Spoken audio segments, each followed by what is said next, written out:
And welcome to the latest and greatest from Step Brother Sports, part of the Hockey Podcast Network. You can listen to us anywhere where you find your podcasts. Don't forget to like, subscribe, rate, review, all those other great engagement functions you can do for the show. Would really appreciate it on any of the platforms that we are on, including Twitter, YouTube, Instagram, you name it. We're trying to make our way there, getting on more platforms here. But you can find me, Chris Maz, on social media platforms at CFMAZ and Shawnee V at SV the Don NHL. And coming to you on June 11th, when you last heard from us, I was away on vacation in the Outer Banks. Awesome time there, spending with some family and friends. Also perfect for our two little boys as well. Also, shout out to my beautiful wife. She just celebrated her birthday. Love you dearly. Sean got together with some folks this past weekend to see Buffalo's own Patchy Mix in his debut fight for the UFC. Sadly, though, not necessarily the result he would have wanted, but hey, hopefully the start of something great here. Also, when we last spoke, one real quick thing before we get to our awesome guest we have lined up here. Jarmo Kekalainen's hiring had not been announced for the Buffalo Sabres just yet. However, we did get to have a few things said about that, but you can hear more of what we said on that topic on episode 192 of the Two Goalies, One Mic podcast, hosted by Dwayne and Connor. So big shout out to those friends of the show there. So I want to make sure we give them their flowers, of course. But for today, folks, we are going very Bill-centric and for a good reason. I'm very excited to bring on our guest for today's show. He is a former Buffalo Bill who got to play in the era of the late 90s and early 2000s teams. He kept those trenches safe in all offensive lineman positions for many Bills QBs, including Jim Kelly, Frank Reich, Doug Flutie, Rob Johnson, Todd Collins, and Alex Van Pelt. He is a co-host of the Overreaction Podcast with Joe Miller and his longtime Bills teammate and fellow lineman, John Fina. And he is also now part of the awesome Bills Squad Weekly Podcast with Joe Marino of Locked On Bills and Jeremy White of WGR 550. So please welcome to the show, Tulsa, Oklahoma's finest, and the Big O himself, Jerry Ostroski. I appreciate that intro, man. Hey, if I don't know and use the Hockey Pod Network, man, I'd rather talk about the Florida Panthers right now. Oh, okay. I got a question for you, Jerry. Don't worry. I got a question for you later. Love that. Love that. You know, the Flyers suck, so I got to like somebody that's good. So I like the Panthers, not because they win. I'm actually a Matthew Tkachuk fan. So hey, he's easy to like. I'll cheer for him. Yes, very much so. Good choice. I appreciate you having me on, fellas. Thank you very much. Of course. We're very glad that you're here, Jerry. Well, honored to have you on. So how have things been with you? Congratulations again to your family as your son just got married. So that's an awesome experience, I'm sure. Oh, yeah, it's awesome. You know, the biggest bonus of this, and I don't know how your situation is, but my wife loves her daughter-in-law probably more than her son. So we got that covered. So that's a great thing. So, but no, it's a great wedding. Had a lot of fun. And, you know, the funny thing, little trivia, my oldest boy is a offensive line coach at the University of Northern Iowa, alma mater Spencer Brown. And my younger boy just graduated from the University of Tulsa, played there for 4 years at defensive end, had 1 year left, and he decided he wanted to transfer and go be with his brother. So I've got both of them on the same college team now, one coaching, one playing. So good for us. We get to travel to one spot and see both of them, support both of them. So it's been pretty cool for us. Hey, congratulations. I'm sure you're not mad at just all going to the same place for those games too. So that's awesome. Good for you guys. No, and the beautiful thing is, you know, if you've ever been to Cedar Falls, it's really cold. It's actually colder than Buffalo. Buffalo gets more snow, but Cedar Falls is colder. But they've got a dome unlike Buffalo, so we're set. Everything's good. Beautiful. Nice. All right. But yeah, let's get down to business here, Jerry. So again, just starting things off, whenever we have a guest on here, I always like to get into origins of our guests and how they got into covering sports. But again, you, along with our previous guest, Ross Tucker, got to play professionally and for the Bills, no less, which is awesome. So tell us here, what got you personally into playing football? What were some of your most fond memories of playing for the Bills, whether it's your teammates, the fan base, the games you played, anything else in between? We'd love to hear. You know, it's funny is I didn't play football till 7th grade, and the reason why I didn't play is because where I came from, they had weight limit football. They had Pop Warner, it was all weight limit. So the highest weight limit team was like the 125s, right? So if I played on the 125s, those kids were like 12 and 13 years old. I was like 9.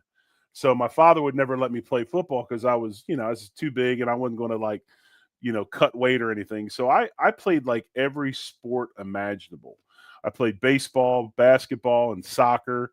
I was a goalie, used to play golf, went to tennis camps. I mean, if it was a sport, I was into it. I swam, whatever it was. And And I think all that helped me to eventually become where I was. And in 7th grade, I finally got the chance to play football. And, there was none of this, hey, you play tight end, play running back. I was a lineman from day one. Played offensive, defensive line. And then when I graduated high school, had the opportunity to go to the University of Tulsa. That's why I'm down here in Tulsa, Oklahoma. I've been here ever since. I left Philly in '88. I grew up outside of Philadelphia, about 30 minutes in a town called Pottstown, up by Norristown in those areas, and up by King of Prussia. Usually tell people King of Prussia, they know that because there's a huge mall there. But came to Tulsa and never left. And it was a great decision for me. Met my wife down here, obviously raised a family down here. And it's been awesome. So, obviously was at the University of Tulsa, played my senior year. I was an All-American, got to go on the Bob Hope show, meet Mr. Hope, and thought I'd get drafted a lot higher than I did. And I didn't get picked till the 10th round, which they don't even have a 10th round anymore. Right. And so I got drafted by the arch rival Chiefs. So that's why it's easy. It's why it's easy for me to hate the Chiefs, because they cut me. So I got cut by the Chiefs, went to Atlanta. That's why I was down in Atlanta. They cut me. Gotcha. And then ended up in Buffalo on the practice squad. I was on the practice squad the last Super Bowl year, and came back the next year, got put back on the practice squad, and then got activated with 4 games left, and then went on to play 106 games, I think, something like that. Hey, that's impressive right there. So and, extremely 102 starts, and played at 3 or 4 positions if you count both guard spots, and just kind of found my niche, and still love Buffalo to this day. Just got back from being up there. Awesome. Yeah. Awesome. I mean, again, you've had a very storied career. And like I was saying, when I was introducing you, you played with many very revered quarterbacks as well. So, I mean, just the experience of just not only the changes you experienced. I mean, playing with Hall of Famer Jim Kelly, you're playing with another longtime favorite, Doug Flutie. I mean, you were right before Drew Bledsoe made his way into there, a season away, I think. Well, no, I was there for the preseason when Drew came in, so I got to know Drew. Never played for him. I retired that preseason. Okay. From my knee injury that I sustained the season before, just never was right. But I mean, it's not just quarterbacks. I mean, Jim, Thurman, Bruce, Andre, Marv, Ralph. If you count Bill Polian in there, that's 7 guys in the Hall of Fame that were associated with those Super Bowl teams. Pretty amazing experience. I mean, some of the people got to be around, and it was a good time. It was definitely a very, very awesome experience. Absolutely, yeah. Awesome. But again, just the storied career. I mean, just saying it right there, over 100 starts. I mean, just again, credit where credit's due, Jerry. Not everybody can be where you're at. Well, everybody has a niche. Everybody does something they do well, and for me anyway, it became versatility. And when I was in college, we actually played a strong side and a quick side, so we flip-flop sides. So my first 3 years in college, I played strong tackle, which was the tackle side with the tight end. And then my last year, I played quick guard, which was the guard on the nub side, or the side away from the tight end. And we would go right and left. So I was very comfortable playing right side or left side. And then when I was in Buffalo, and I was dabbling a little bit in the offseason, but kind of picked up the whole center thing just out of boredom. I mean, I was kind of like the seniority guy on the practice squad, and we were running scout team, and I was like, hey, I'm snapping this week. So I'd take the ball and go snap. And it just, anyway, practice squad was really good for me. It helped me develop some things. It helped me mature a little bit in the weight room as far as body composition and stuff, and working with Rusty Jones, our strength coach. And then when I got the opportunity, I thought I was just going to go hang out on the sideline, and halfway through the second quarter, they put me in the game, and I never went off the field. So, pretty wild experience, honestly. I mean, not many guys, I'm not saying that I'm special, but to get cut as many times as I did and then finally have a chance to play in Buffalo was pretty awesome. But it kind of goes to the testament of that team, the way they developed offensive linemen. They were very into getting bigger dudes and developing them into players over time. And, that's what they did with me as well. Nice. It kind of sounds similar to what the team is doing now, and just that position, flex and versatility. You're just finding more ways to get on the field. So that's awesome. I think it's very similar to the regime now. And I did want to ask you, Jerry, you got to be a part of a team on several, obviously long, deep playoff runs. Right. With, at that time, I believe it was it the Ralph? Actually, might have still been Rich Stadium back then. But Yeah, really it was rich and in the Ralph. Yeah.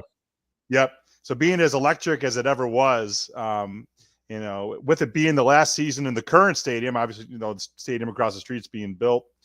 Looking back at those games, will it be even more special to you as the team does move after this season? And will you try to catch a game in Buffalo this year? Oh, definitely. I've caught games the last few years. Take my boys up. We go up and watch games and hang out and have a good time. But no, it is. It's a special time. I mean, there's not many stadiums like Highmark Field. I mean, it's one of the last few, and it was time for a new stadium. I mean, it was pretty cool. Like the last time I had been up there was a hole in the ground with a fence around it, and now this time going up there, actually physically seeing the stadium. And then when we flew out on yesterday, we actually flew right over top of it. So I got to get a picture down inside the stadium and just knowing what that stadium's going to bring to the fan experience. I know there's a lot of clamoring about pricing and stuff. And unfortunately, it's the NFL. It's part of it. But when you start looking at the technology that they're putting in that stadium to grow natural grass year round, to, the heating elements in the roof, to keep the snow and ice off it, keep the fans safe, how loud it's going to be because of that roof. It's just, if you look at it, it's almost like a bullfighting ring. I think it's a really cool design. And once the fans get in there and they have this experience, they're going to realize just how special it is that they got a place like that. And, the Ralph in Highmark, the original stadium, served its purpose. And it's awesome to go to games there, but I think that fan base, being as loyal as it is, deserves something new to be excited about. And, you're going to have arguably the best sound system and screen in the league. I mean, it's going to be unbelievable. Yeah. The house that Josh built, and just real quick point, because I know we talked about Atlanta, I got to give a quick shout out to my buddy, John Marcia. So you talked about flying in over the stadium. They're the company that does the time lapse of the stadium is actually being filmed by EarthCam, my buddy John's company, and his office is right at the Battery at the Brave Stadium. So shout out to John. Oh, wow. I've actually driven past that new stadium in Atlanta. It's pretty sweet. Oh, yeah, it's nice. Yeah, I mean, I can't wait to see what that new stadium looks like. We'll actually be going up real soon just to see. We'll be up for MafiaCon, actually. So fun little announcement for the podcast. We'll be up there for MafiaCon. We're really excited to see everybody and just get up there with Dell and his crew. We really appreciate the invite from Del Reed in 26 shirts. So we're really looking forward to that. But just kind of moving on to more current Bills business. So like we talked about before, mandatory mini camp going on as we speak and wrapping up tomorrow before training camp at the end of July. James Cook showing up to practice after missing voluntary OTAs, even amidst the ongoing contract negotiations he's having for a desire for that significant pay raise that he's wanting. He did speak to the media, emphasize the real importance of being a leader, which I thought was awesome, and the desire to win a Super Bowl with this team, be there for his team. We've kind of talked about like this amongst ourselves, just like between each other and with friends, that we obviously respect his desire to get a raise. But we wish he'd really gone about doing so a different way. Maybe not necessarily going like the social media route, but that just tends to be just how things go in this day and age. So, Jerry, and at this point in time, or in this day and age, or even just for this iteration of the team, how significant do you think his presence is just by being there?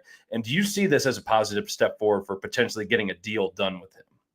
I think the biggest thing for James of getting a deal done is having a more realistic number. I think it's hard when you look at the Bills, you look at Brandon Beane's history, no running back has gotten a second contract, all those different things. As good as James Cook is, and I think James Cook is a fabulous back, and the best thing he has turned into for the Bills is an absolutely amazing zone runner.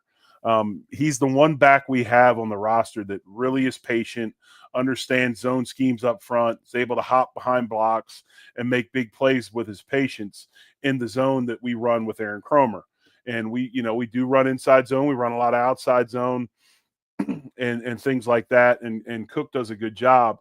But I believe that the reason the Bills drafted him was for his ability to catch the ball out of the backfield and get involved in the passing game. And one thing I think there's a misconception going on right now. People really like to pinpoint his lack of pass blocking ability on why he's not playing third down.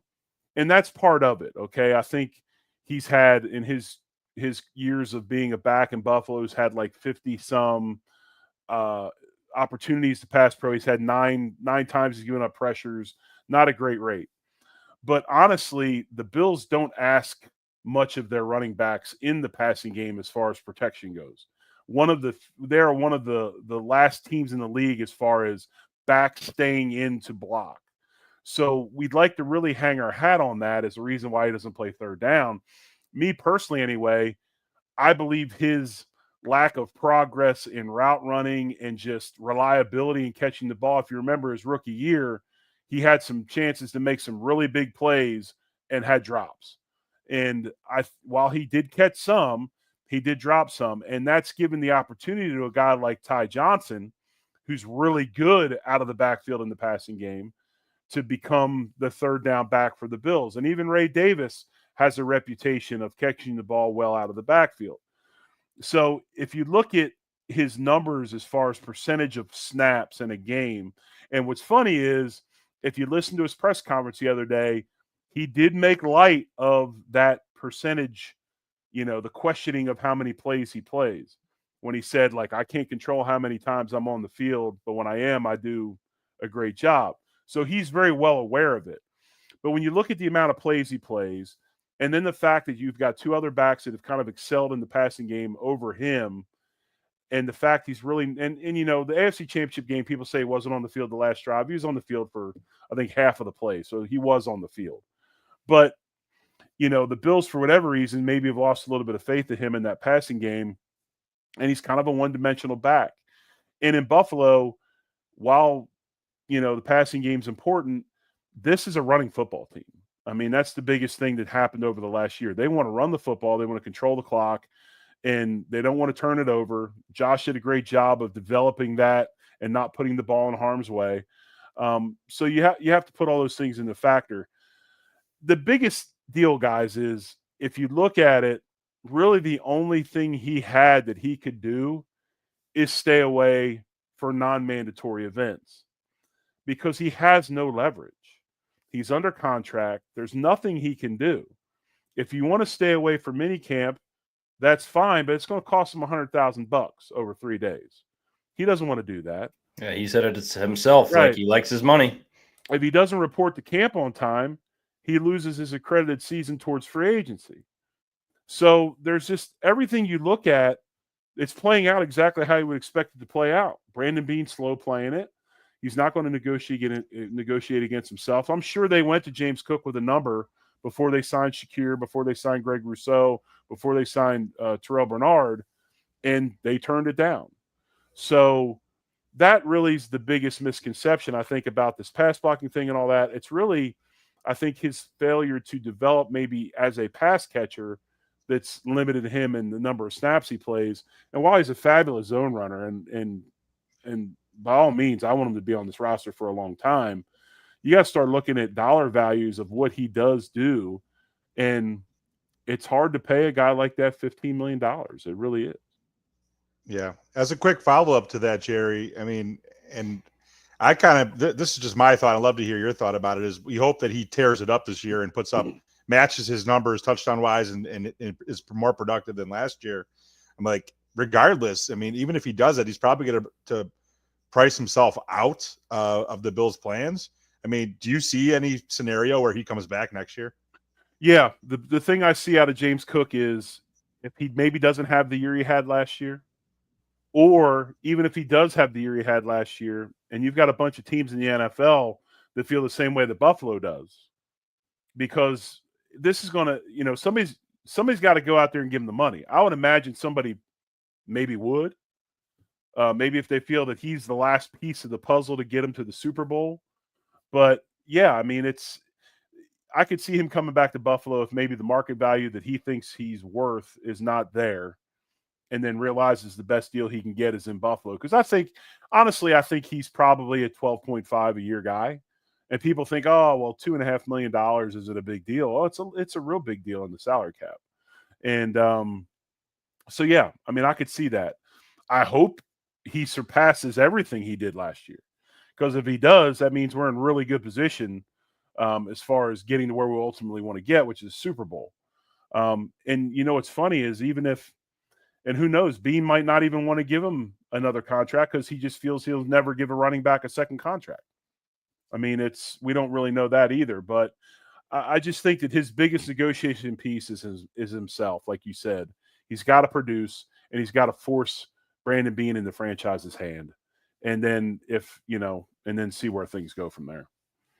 Yeah, completely agree there. And obviously, just coming to like the rest of the team as well, like he can very much be a focal point, but like you said it yourself, like the Bills are a running team, but they've shown that other backs like Ray Davis and Ty Johnson can contribute as well. I mean, and we're also just curious to see, like, they have a few other backs in the stables with they have Frank Gore Jr., they have Darrington Evans. So they have people like ready to like willing and try and step up and take a role. So not to say like totally discount James Cook for what he's worth there, but like if they had to, they knew they could get by without him. And you even saw Ray Davis go off in that Jet game. You saw Ty Johnson just continuously throughout the season with some of those big pass catches that he had throughout the year. I mean, the most iconic ones, like two really, are the one in the Detroit game and the one in the Denver game for just those two excellent touchdown passes. And I think real quick, and I don't mean to cut you off, I think real quick, it just kind of proves to you the theory that you look at the way the wide receiver position has been handled as well. And they get Josh Palmer and Elijah Moore, but really there's no big names at that position. They re-sign Shakir, and we go with this marketing slogan of everybody eats, which to me anyway just means nobody has stepped up to be the guy that demands more targets than other people, which we might see happen this year because I think Keon's getting ready to have a good season. And then Palmer, of course, if he steps up. But then you also look at the way they've handled the backfield. It just puts more emphasis on, they believe anyway, that this thing goes how Josh Allen goes. And they're very comfortable with allowing him to put the cape on every so often and do Josh Allen type stuff. And I think you're seeing that again with the way this is handled. I think that there's a guy named Kyle Krebs that wrote a really good article about this. And that's one of the things he talked about. Them handling this running back spot now is kind of how they're handling the wide receiver spot since they traded away Diggs. They're very comfortable with saying, you know what, 17's our guy. He's going to get it done no matter who's out there with him. And I think you're seeing more of that philosophy right now. I'm actually kind of glad you brought up just Josh Allen himself, because I wanted to talk about the recent comprehensive list that you and several other Bills content creators made Right. with the top 10 most important Bills going into the season. But you, Joe Miller, and your other co-host John Fina and your former teammate, rightfully so, picked Josh Allen as the most important player, of course. I mean, that goes without saying at this point in time.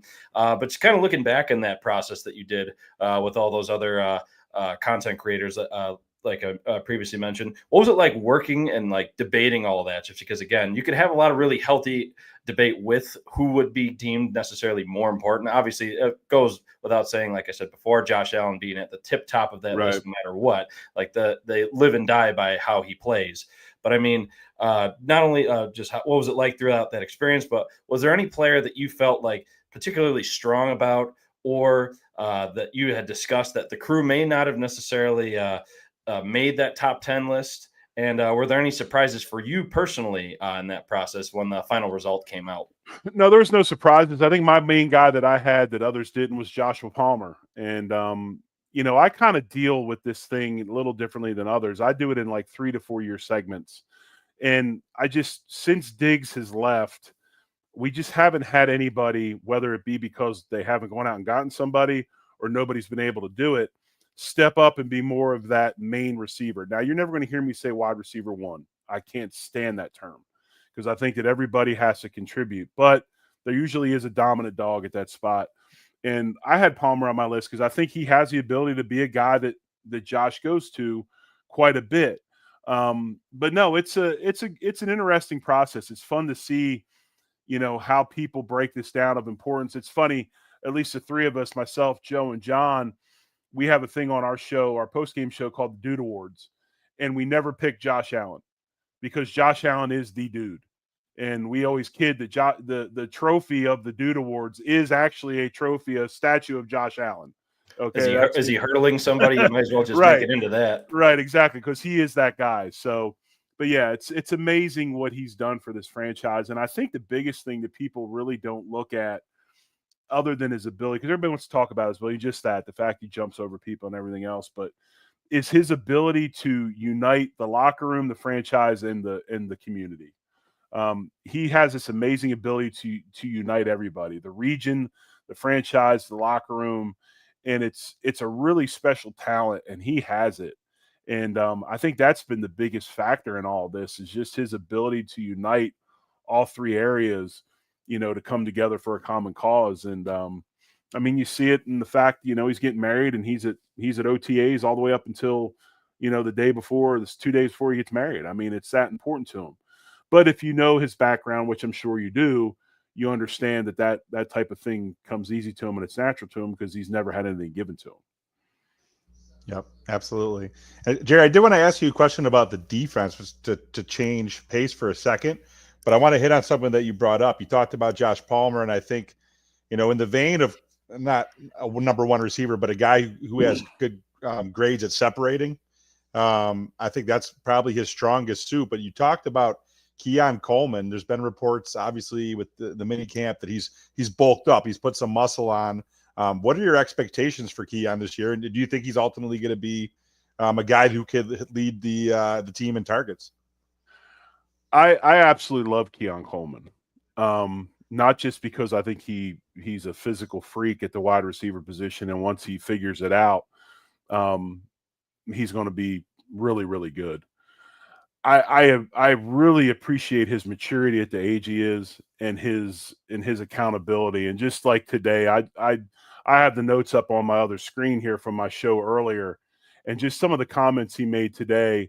He did talk about, bulking up in the off season and going back to what made him good in college, getting in the weight room and getting big again, because that's how he won a lot of stuff in college. He was just physically bigger than the DBs he played against, was able to muscle him up, body him up, and make plays.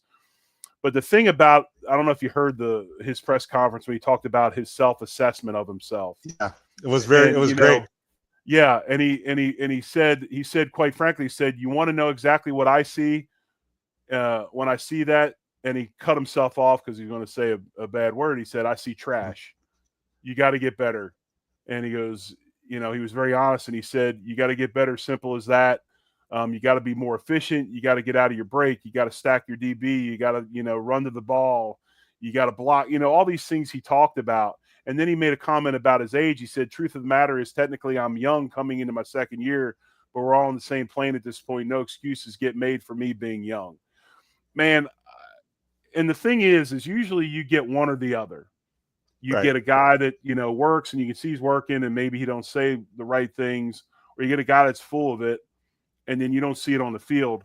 It's tangible with Keon Coleman. You can see the progress he's made, and with his body, his composition, the way he's running drills. It's really exciting, man. I mean, I haven't seen a young player take this sort of accountability in quite some time. And last season, and some of the negativity and the negative things said about him, you can tell it went to heart. And he wanted to get better.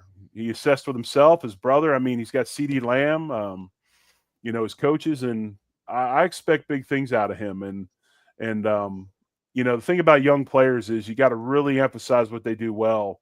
And when they do that stuff well enough to where they can't be stopped, then they can progress. And sometimes we get so hung up on this damn separation thing, and he's got to learn to run routes, and he can't run past anybody. Yeah, well, he can high point the ball. He can body cornerbacks and catch the ball in traffic. He can do a lot of damn things that others can't. Keep doing those things, and then we'll worry about the rest of the stuff. It'll come because you're doing all this other stuff really, really well. So I expect him to have a much better year this year. Awesome. I love that. Yeah, just I was very refreshing to hear an honest self-evaluation. Yeah. This is what I saw on film. Like very cool for a young guy to have that type of, goes back to the culture of the team too. So, I mean, that's everything embedded into it. No, you're 100% correct. And it's one of the things that McDermott's done really well. And that's why you saw Stephon Diggs get moved. I mean, culture is a big deal to those guys. And the neatest thing about the Buffalo Bills right now is he allows this team to be individuals within a team concept. I mean, look at Dion, man. Dion Dawkins is hilarious. I mean, he's his own person. I mean, you got all these guys doing all, you had Holland showing up last year in an animal damn Muppets no head shoes. No shoes. So he allows guys to be themselves, but he expects them to do it within a team concept, and it's pretty cool. Yep, absolutely. Well, I wanted to ask you a little bit about the defense and get your expertise from playing days. So both from free agency and then also, obviously a pretty dominant defensive rookie class. Most of the picks were on the defensive side. So aside from the big names like Bosa, we talked a little bit before going on that Hairston did get nicked up a little bit in practice, but he should be fine.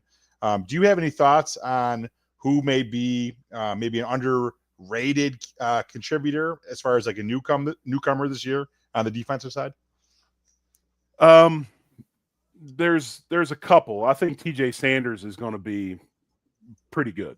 One of the things you're seeing by this team anyway, they want a twitchy, long, fast, penetrating type defensive lineman. You saw that with TJ Sanders. You got that with Ed Oliver. You see that with Jackson, the outside defensive end. And they're going to try to force the issue up front with athleticism, penetration, and speed. And so I think a guy like TJ Sanders, I think I've seen something today that he hasn't been blocked yet, right? The other side of it that I'm kind of excited about is we talk about Maxwell Hairston and the fact that just him being out in the field has completely upgraded the athleticism of the defensive secondary. But then you got a guy like Dorian Strong, who, if you dabbled in a bunch of mock drafts, was rated like, in some of them, a second-round pick, a third-round pick, and you get him in the sixth, right? And all of a sudden, then you got the kid from Ohio State. His name slips my mind, but you got him coming in as a guy that's going to probably be, battle with Cam Lewis for that kind of that nickel corner, playing some safety type spot, backup spot to Taron Johnson. The thing that excites me about this draft and this defense anyway, we went from being a defense where you could probably write all the starters in ink before we even got to St. John Fisher. Now all of a sudden there is competition everywhere. Trey White brings competition. Dane Jackson brings competition. The guy you just signed from linebacker. Carolina, Shaq Thompson, the linebacker, brings competition. There's competition makes you better. You have to get strained, and you have to learn through adversity, and that starts in practice. And it's everywhere. I mean, AJ Epinesa is under more fire than anybody up front. TJ Sanders is going to press people for playing time. And we don't even know what Walker's going to do if he can get healthy enough to come on the field. If you can get the Walker that was a junior, you got a hell of a player. So that's the biggest thing to me, guys, is this competition across the board on defense. And it's rampant. If you watch some of the press conferences and things said today, this camp is, I mean, yeah, it's great. You got Josh Allen. You guys go over in the corner. We know what you can do. Everything's about the defense right now across the board. And it's needed. It's needed, and it's exciting. Yep. Competition should equal depth that they really haven't had on that side of the ball for a while. So nice. Haven't had much at all. I mean, you got starters that are fighting for jobs now to stay on rosters. I mean, DeMar Hamlin is fighting to stay on a roster. Who'd have thought that Dane Jackson coming in would be a guy that's having to fight to stay on a roster? I mean, it's pretty evident. Shaq Thompson comes in, and the one thing he does is, I think that as much as I love Dorian Williams, and I watched him play a boatload in college at Tulane, because Tulane played Tulsa. So I got to see him live quite a bit. And I love Dorian Williams. He still hasn't gotten comfortable playing that Mike spot. So once Shaq Thompson gets healthy and he's at St. John Fisher, and today in the press conference he said he will be ready for it, I see him probably being Terrell Bernard's main backup. I mean, and he has quite the resume himself already, not to Yeah. mention already having that background with Sean McDermott, being Right. familiar with his terminology and system. So him being there, I mean, everybody wants to make jokes about like, oh, the Panthers to Bills pipeline. But hey, when you got these quality players still being active in the league and still taking care of themselves and still wanting to be part of something like this, I mean, hey, why not get them along here? And especially they've not to just kind of use the cliche here, like they've seen some things and they truly Right. have. And you want that experience in that locker room with you, just so you can have not only the perspective, but just then another person to relate to, especially for all these younger players. Right. I think Brandon Beane's done a really good job with that. He's done a good job of bringing in veterans that still have a little bit left in the tank that can help the team, especially depth wise, and bring them in at cost effective contracts and have those quality guys around to where. And obviously, you've seen what's happened to the Bills the last couple of years, injury wise. They've had to be here. We've needed guys like that, and the Shaq Thompson signing is just another example of Beane doing a good job of bringing in a vet that can give you definite backup at least two spots. And who knows if he goes back to old form, maybe press somebody to play more. I mean, you never know. Yeah. Now to just kind of transition a bit, take the scope out a little bit further from the Bills instead. So now looking at just the AFC as a whole and even the NFC as a whole this year. When we had Ross Tucker on, we briefly had him talk about just who he thinks are going to be some contenders this year or some bigger risers. And he mentioned, and he felt strongly about it, Washington Commanders. Obviously, he played for them. I mean, I think he kept his bias aside there. But then he also mentioned the Chicago Bears, just with, again, their new coaching hire with Ben Johnson being in place. Mm-hmm. And he also mentioned the Chargers still being able to make some noise despite some of their shortcomings these last few years. I mean, obviously, Jim Harbaugh is now in place there. They got what looks like to be a dominant back in Omarion Hampton going over to LA now. But from your perspective now, and even just kind of looking back, just even from your playing career, just again, how things have changed over time, what do you think as far as like teams go for this year? Like, who do you think are going to be some of the key contenders? Obviously, aside from like your usual, like your Chiefs, your Ravens, or in the NFC, you have the Eagles. Like, who do you see in your eyes being some big risers this year, or somebody you think is going to be actually truly dominant? I think one of the teams that you really have to watch out for in the NFC is the LA Rams. I think the Rams did probably the one thing they needed to do, and that was convince Stafford he needed to play another season. So you got Stafford, some key signings this offseason, and then the way they drafted really, really well. And all their draft picks pretty much made sense. I like the LA Rams. I think they're a team that's going to make a lot of noise. I like what Denver's doing. Denver's doing some good stuff. They just signed, I can't remember the back they signed, but a veteran back they brought up there. I can't remember who it was. I'll remember it here in a second. But they're J.K. Dobbins. Yeah, yes. J.K. Dobbins. So they're becoming what a Bill Parcells coach and Sean Payton, the disciple of Bill Parcells, would do. They're going to run the football. They're going to play tough defense. They played good defense last year. Obviously got beat by us in the wild card game, I think it was wild card game. But anyway, I think that they're progressing well. Obviously Washington is really good. I think, just goes to show you guys, all these teams we're talking about. When I talked about the Rams, the first thing they did was get Stafford back. We talk about Denver, Bo Nix. We talk about, Washington, their quarterback. It's like this is a quarterback-driven league. One team that I like that I think can make some noise, we're going to play them this season, and I love their quarterback. He's one of my favorite players in the league. That's Tampa Bay. I love the hell out of Baker Mayfield, man. I think Baker's a dog. I watched Baker play in college. I love the way he is on the field. I love his attitude. Kind of a little version of Josh is what he is. I mean, he's got that something to him, and I like Tampa. I think Tampa's good. So those are some of the teams I like as far as AFC. Like I said, the Broncos, everybody else pretty. The one thing the Broncos are going to do, and I think the AFC West has gotten better, so maybe the Chiefs can't cakewalk as much into the playoffs, and they'll help us out and help us get that home field advantage. But the other team in the AFC that I think you really need to keep an eye on, and I still think they're a year away, is New England. I think Drake May's a hell of a player. That is another Josh Allen and Drake May. They go ahead and they draft Campbell.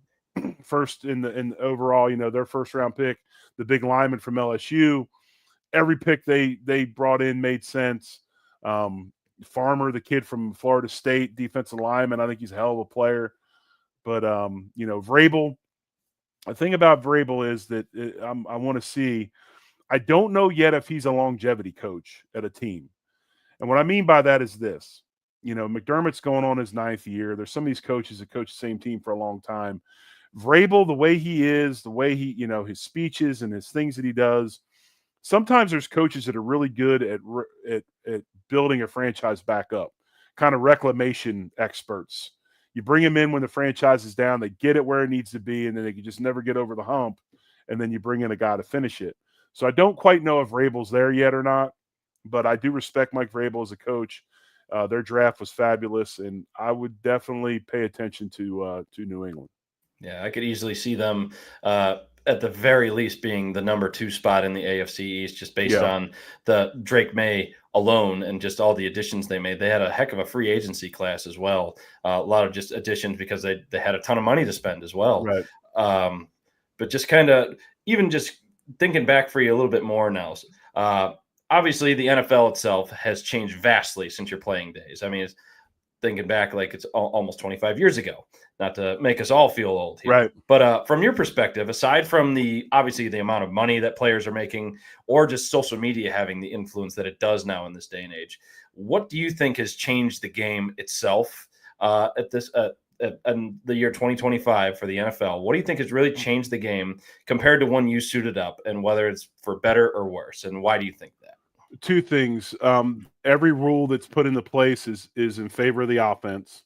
Defenses can't do anything, and you can't hit anybody anymore. You can't do anything anymore. You can't finish blocks inside. If you put a defensive lineman on his back, you can't jump on him. Anything you do nowadays, it seems a little bit iffy. There's a flag thrown. So I think that a lot of the physicality has been taken out of the game. Now, granted, there still is a great deal of physicality in football. And it's because we've taken these guys and turned them into just absolute missiles. I mean, everybody runs well. It's like the it was funny. We're talking about the combine, and everybody, I get these texts like, hey, man, this 300-pound defensive lineman ran 4.7. And I go, dude, the combine is like chicken wings in Buffalo. Don't tell me who makes good wings. Tell me the 2 or 3 people that make bad wings, right? Everybody that goes to combine nowadays hauls ass, lifts a lot of weight, jumps really high, right? So, those things aren't, while it can be impressive, it's like everybody does that nowadays because of training and the science of it and the way things are going. But, we've just taken a lot out of the game as far as what you can and can't do in a physical nature. And then the rules that are made are just, hell, I'd hate to be a defensive back in the NFL. You can't do anything. You might as well put your hands in your pockets. Because if you breathe on somebody, you get a penalty.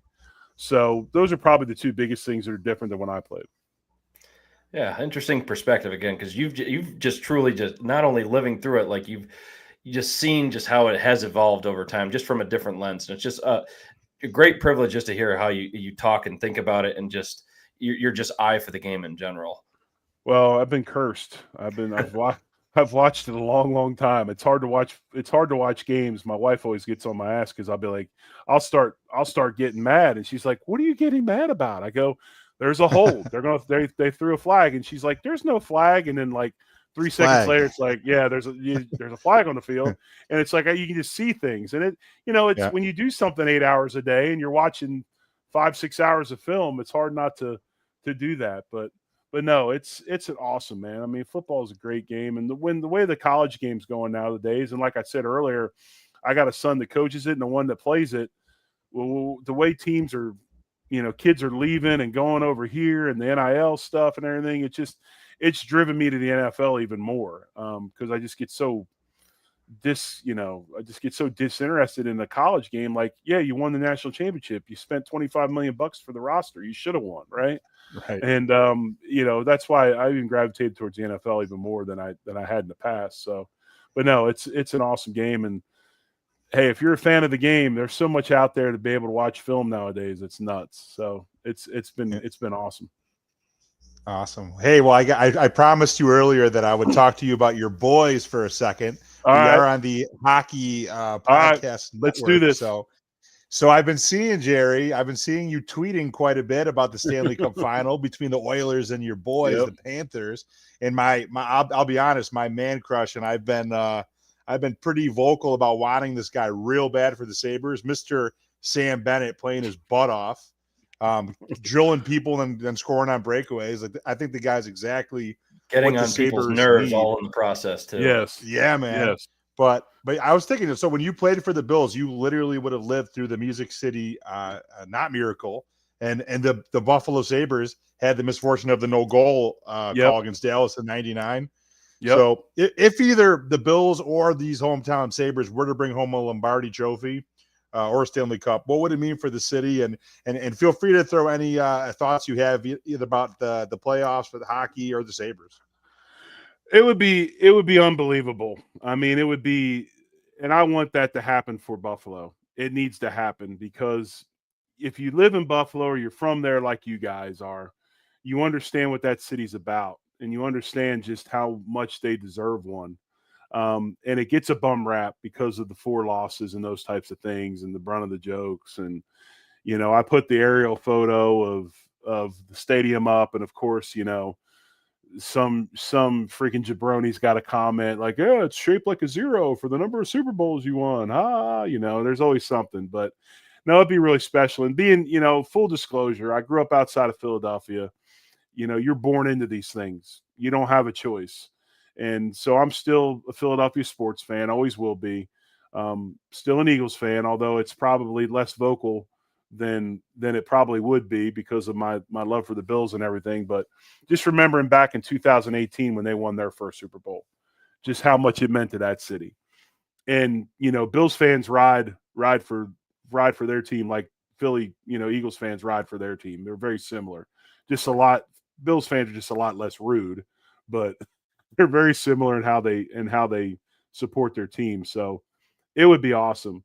Sam Bennett in Buffalo, while that would be an amazing feat, there ain't no damn way in hell that's happening. I mean, he's getting ready to get paid. There's no doubt. And he's price not tag going to keeps going up every single game. He's not going to be in Florida either. I mean, I've heard people talk about him going to the Leafs, which that would be career suicide. But that'd also be a nightmare for the Sabres because that just have even more reason to dislike them. Let's look at the Sabres this way because they're just like the Flyers. If you watch the playoffs and you look at all these guys out there skating for these teams that were former Sabres or former Flyers, if we just kept the guys we drafted and developed them, we wouldn't need to sign Sam Bennett because we'd already have Sam Bennett, right? Yeah, it's maddening. It's definitely maddening. But I just like Florida because Florida plays the way I like to play hockey. I think they're incredibly smart. They grind. I mean, the way they've been back checking in this series, they keep, you know, and the way they've been playing defense to tie up McDavid and those guys in the middle of the ice has been pretty impressive. And then, of course, you know, as we know, because we lived it in '99 with the no goal deal, the other thing you need is a hot goalie, and Bob seems to be playing pretty well right now. He's got his moments, but he's been pretty solid. And what they did to the Oilers the other night and frustrating them was, I mean, that was epic. I mean, the Oilers lost utter composure. dismantling. Yeah. I mean, you talked about Bobrovsky just having like that zen at times, or even just like that overall composure. I mean, you never know what you're going to get out of Stuart Skinner every night with the Oilers. I mean, even throughout the regular season, like Oilers fans just don't know what they're going to get on a game-to-game basis. And like at times they were ready to run them out of town. Right. But, you know, you look at Edmonton and you're like, I don't care if you're down 4-1, the offensive talent you got and the way you skate, you could be tied in 2 minutes. And to lose the composure the way they did and just give up all that in penalty minutes, it was a bad deal. So we'll see what happens the next game and see if they can have another performance like that. I don't expect it to be a whitewash like that, but you know, hell, Florida's got to figure it out. And then, of course, I hate him. I know he's on the team, and I still hate him. I will never like Brad Marchand, but that rat sucker can play hockey, and he's damn good, man. The rat man for the rat team. Yeah, I mean, you talk about a dude that he'd be a perfect flyer. I don't even know if I'd like him if he played for the Flyers, but you put him on that team with Kachuk and the likes and Bennett. I mean, that's a tough squad. Yeah, I mean, he's setting clutch. himself up to get paid too. I mean, he's scored in every single Stanley Cup final game so far. His presence is just known by everybody on the ice at all times. He's also, like we said about Sam Bennett, like past reputation, getting under people's skin, fitting that Florida mentality perfectly. And not to mention just all the way what he did back in Boston too. I mean, I saw a funny meme with this earlier. It was just an actual commentary from somebody earlier. Is Boston fans don't want to see Brad Marchand, of all people, turn into a Florida Panthers legend. Exactly. Right. But I mean, look at the Panthers. I mean, Barkov, I don't think has scored a point in the Stanley Cup playoffs, and they're still up 2-1. And who'd have thought that? I mean, they just the role players they got. You know, the other guy I like that they got, I think is pretty salty, is the Rodriguez kid. I think he's pretty salty. Oh, Evan. Fort Saber, yeah. Yeah. Oh, yeah. There's another one. A bunch of former Sabres. So. Exactly. So I was hoping they're playing tonight so I wouldn't have to watch and I won't watch them. Oklahoma City and NBA Pacers. Yeah. You just have to live down here to understand why I'm not a Oklahoma City Thunder fan. These fans down here are spoiled. They stole somebody else's team. They've never suffered. You got to suffer a while as a fan before you win something, man. That sounds like Vegas for the Golden Knights. Exactly. Yeah. Exactly. 100%. Yeah. But to kind of wrap things up nicely, Jerry, this has really been awesome. Really appreciate the time, first and foremost. But please give yourself a plug to where everybody can find your really great work and with the team you work with too, or teams for that matter. Yeah, so you can catch us on YouTube on Overreaction Buffalo Sports Network. I'm with Joe Miller and John Fina, who John and I played about 8 years together. Right now we're doing a show. My show's on Wednesday night called The Big O Show. It's 8 Eastern time, 7 Central. We'll do an Overreaction show on Sunday nights. And then once the season starts, we'll do John will have a show on Monday night called Off Tackle with John Fina. We'll do an On the Beat show on Tuesdays where we interview like a local beat reporter or a creator or something. Wednesday night will be my show. Thursday, we're kind of in the process of developing something probably around sports betting. Friday and Saturday, we're off, and then we do a post game on Sunday. So that's what I do on Overreaction. And then I just joined Joe Miller and Jeremy White, as you said. And we do Bill Squad on the Locked On Network on Mondays and Thursdays at noon Eastern. And we'll be on tomorrow and talking about all this stuff. Love it. Oh, awesome. But I have to talk to you offline about some sports betting stuff. I'm also in that space. We have to collaborate.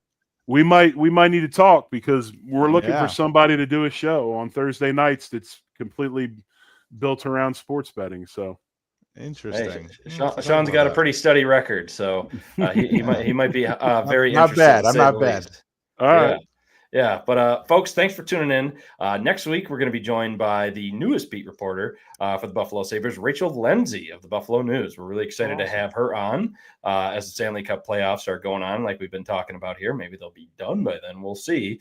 And we get closer to the NHL draft and free agency. Shawnee V, any parting thoughts for us? No, I think go Florida Panthers. Win the cup. I wanted to see McDavid win one. I mean, I was pulling for Jeff Skinner and the Oilers. I mean, out of all the former Sabres, we're salty about the last few years. I'm pulling for him still. I know I mentioned that on Two Goalies, One Mic a week or two ago. But I mean, Florida's Florida. They might just steal it from Edmonton in the next game. They're just a good team, man. It's admirable. It's just the way that they built their team and the way that those guys have each other's backs and just a perfect mix of guys. It's just hard not to enjoy watching them play hockey. You know, I agree. I agree with you. So I expect the Oilers to make some noise. They're not going to go away quietly. No. I like McDavid too. I think McDavid works his ass off, and he's got a lot of pride. I don't think they're going away quietly. They'll win at least one more probably. Maybe take it to 7. I thought it was going to go 7. So we'll see what happens. Yeah. Maybe we get graced with a game 7. There's nothing better in sports than a game 7. Nope, nothing. Yeah. All right. Well, catch you next time, folks. As always, let's go Buffalo. Go Bills.